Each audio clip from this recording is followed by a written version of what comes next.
Alright, well, I chose INDS because UMBC gave me a whole lot of money as opposed to all the other schools I wanted to go to, but UMBC didn't have my major. I was looking to come in doing marketing, and there was no actual marketing degree. There was IS, there was all kinds of other options, but no marketing degree.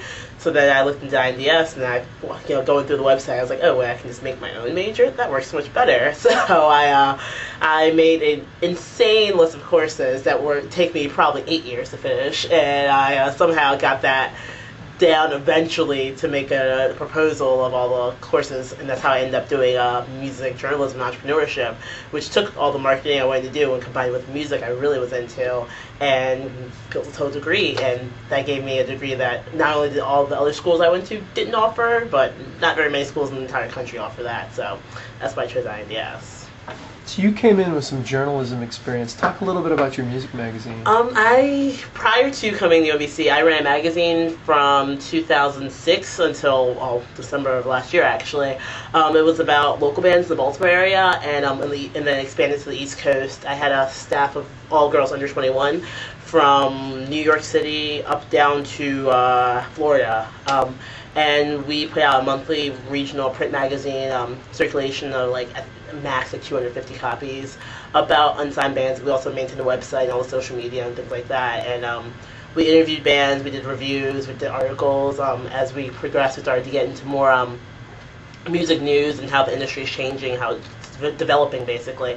And I did my best to learn a whole lot about the music industry, especially the pop rock worlds, and how that's changing and evolving, largely due to social media and also due to decline of economy and all kinds of other aspects that go into any business that's trying to excel these days. And tell us a little bit about what you're doing now and what your plans are. Okay, well, I graduated in May, and I literally started working full-time at Mission Media the day after I graduated. Mission Media is an advertising firm based in Baltimore, right by Port Discovery or Rams Head Live or the Harbor, depending on what you know. And they had a few divisions. They have a Mission Film division, and they do advertising and photography. And I mean, they also do film and photography. And then there is a ticketing division called Mission Tix, and I am the project manager for Mission Tix. And being the project manager means I do the customer service with our customers buying tickets, also customer service with the promoters and the venues, and maintain all those relationships. And I also have to make sure all our contests are running smoothly, all our social networking are going smoothly, all our street teams are going smoothly. And then the whole project management aspect comes in when I have to basically for me a project is an event, and by event we mean the bigger events such as like festivals. So we just did a Starscape Festival last week, and All Good is coming up in July, mid-July, and then we're doing the State Fair in September. And those big festivals have thousands of attendants. I have to make sure all the will call lists are correct, all the guest lists are correct, make sure everyone gets their tickets when they're supposed to get their tickets. And if there's any issues, I have to make sure I resolve all those issues.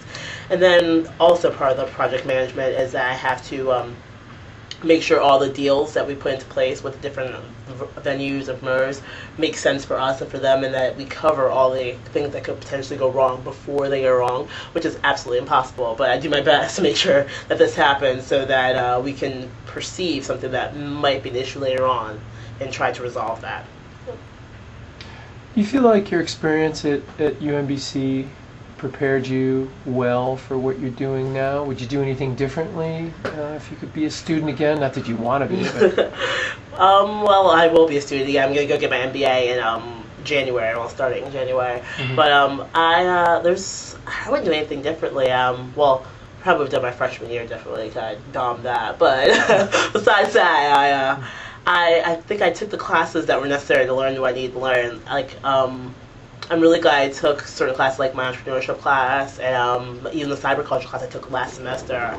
I just learned a lot about perceiving things that people don't normally try to understand and analyze and look at them a new way. Just like I took radio American culture, I took television American culture, and just understand the implications of media on society as a whole, something that I wouldn't have gotten at a lot of other schools. It really helped me out in understanding different aspects of things, and I think it's helped me out a lot in my new job because I have to understand what these people want, basically. So that's basically the goal, is to understand what everyone wants, and with media and understanding a concert and a festival and what people are trying to get out of it, and knowing that someone's going to want their physical copy of their ticket because of a special hologram, and noticing that they don't want just a paper copy is something that you wouldn't quite understand if you didn't go and take a class and understand that there are different people perceive things differently, people perceive media differently, and people perceive what's important differently. All right, so tell us about the future after Mission Media. Long term, what do you want to do? After I get my MBA, I'm going to go to Loyola or Hopkins in January, and that's going to take me hopefully 18 months if I work really hard. After I do that, I'm debating on staying in the Baltimore area. Chances are I'm going to move north, Philadelphia or New York City. After filming my documentary, I found a great interest in market research and just understanding the way people do things, and there's a lot of research as to what people are doing. For instance, people are buying less albums. That's a fact. But there's less research as to why people are buying less albums, and I really want to understand why people do things, not just what they're doing, and understand that on a grand scale, basically. So I'd be really interested in doing market research, especially with adolescents, and understanding what their buying practices are and for what reason, not just what they're doing. I'd love to start a company to do such a thing, and then sell that data and that research to record labels and media outlets. And then after that, the eventual goal is to open my own record label, because I apparently want to make no money. I've always had that goal to run a record label and be really artist focused, making sure artists have things like health insurance, they have money to live when they're not on tour and things like that, that I think a lot of labels don't do or can't do. And I really want to make sure our artists are taken care of like they would as a regular 9-to-5 job. And that's the eventual goal sometime in the future-ish. Yeah. Thank you.